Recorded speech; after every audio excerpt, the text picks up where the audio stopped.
Thank you very much indeed, and it's a great honour to speak. This is my first Munich Security Conference, and it's good to speak at a conference that's older than I am, so it's a great honour to be here. It's a particular honour to be here with my friend, the German Chancellor. She has told you about our day yesterday in the European Council. My wife called me at about 8 o'clock last night and said, "Darling, where have you been all day?" And I said, "I've been having a 6-hour lunch with my friend from Germany, Angela." But I said, "Don't worry, there was also a man from Belgium called Herman there as well." Now today, I want to focus my remarks on terrorism. But first, let me address one point.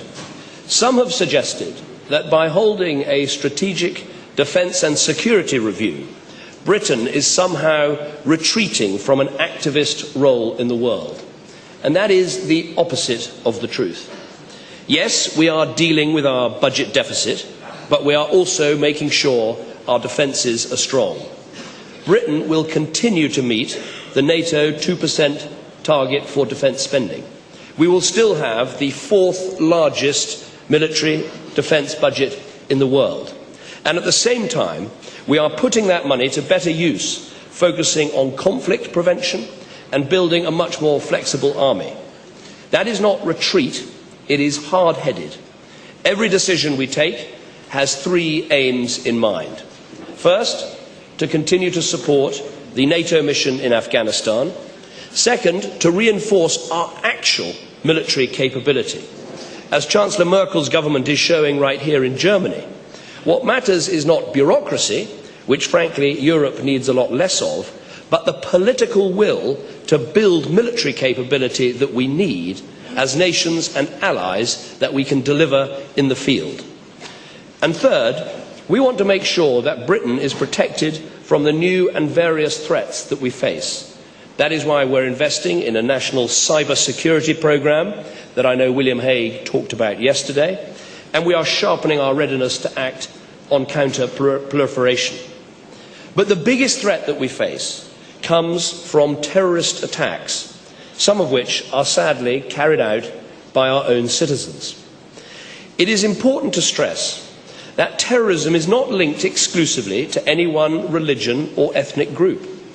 My country, the United Kingdom, still faces threats from dissident Republicans in Northern Ireland. Anarchist attacks have occurred recently in Greece and in Italy. And of course, yourselves in Germany were long scarred by terrorism from the Red Army faction.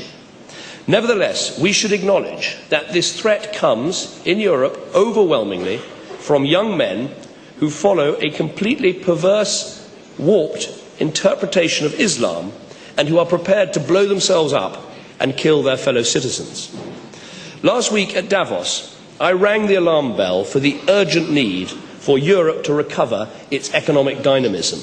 And today, though the subject is complex, my message on security is equally stark. We will not defeat terrorism simply by the action we take outside our borders. Europe needs to wake up to what is happening in our own countries. Of course, that means strengthening, as Angela has said, the security aspects of our response, on tracing plots, on stopping them, on counter-surveillance and intelligence gathering. But this is just part of the answer. We have got to get to the root of the problem. And we need to be absolutely clear on where the origins of these terrorist attacks lie. And that is the existence of an ideology, Islamist extremism.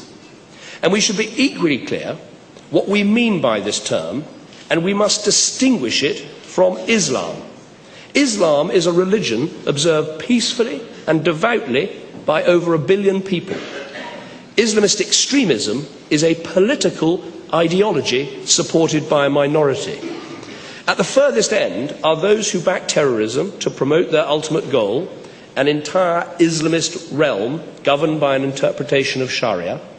Move along the spectrum and you find people who may reject violence but who accept various parts of the extremist world view, including real hostility towards Western democracy and liberal values. It is vital that we make this distinction between religion on the one hand and political ideology on the other. Time and again, people equate the two.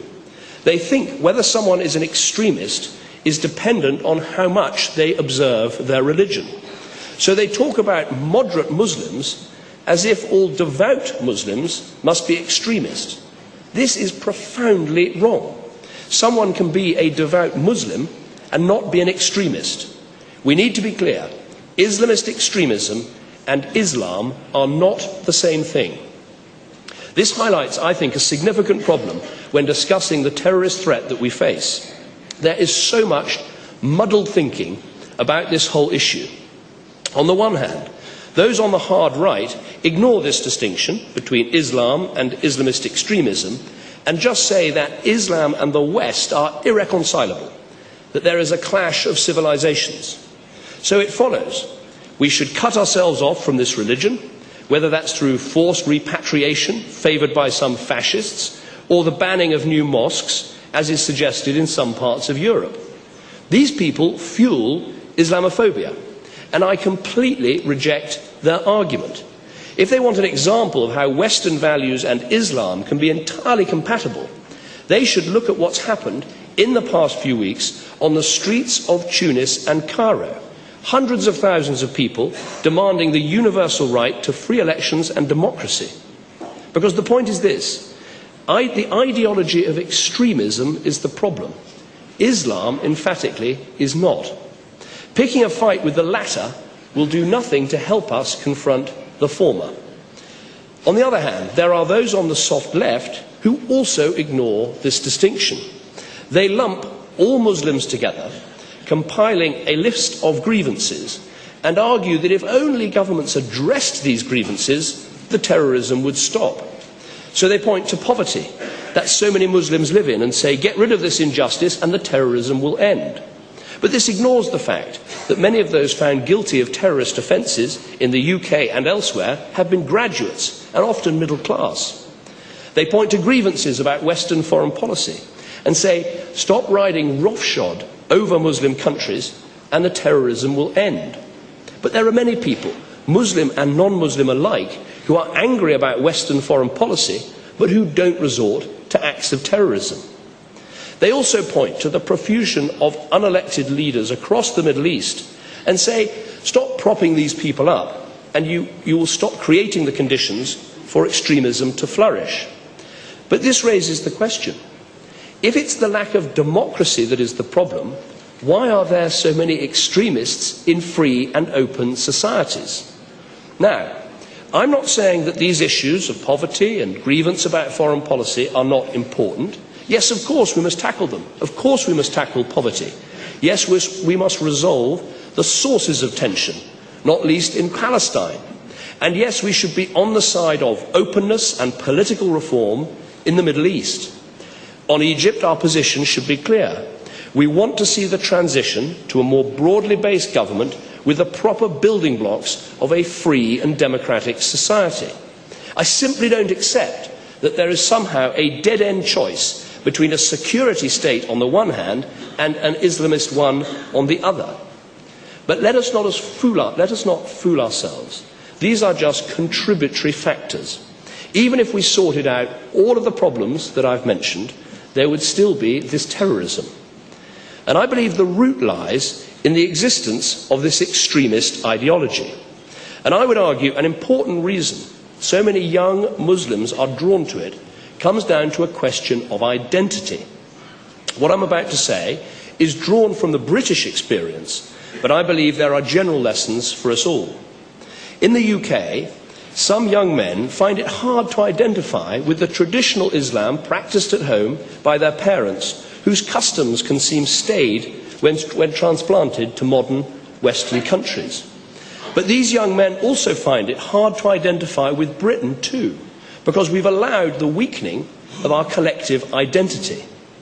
Under the doctrine of state multiculturalism, we've encouraged different cultures to live separate lives apart from each other and apart from the mainstream. We failed to provide a vision of society to which they feel they want to belong. We've even tolerated these segregated communities behaving in ways that run completely counter to our values.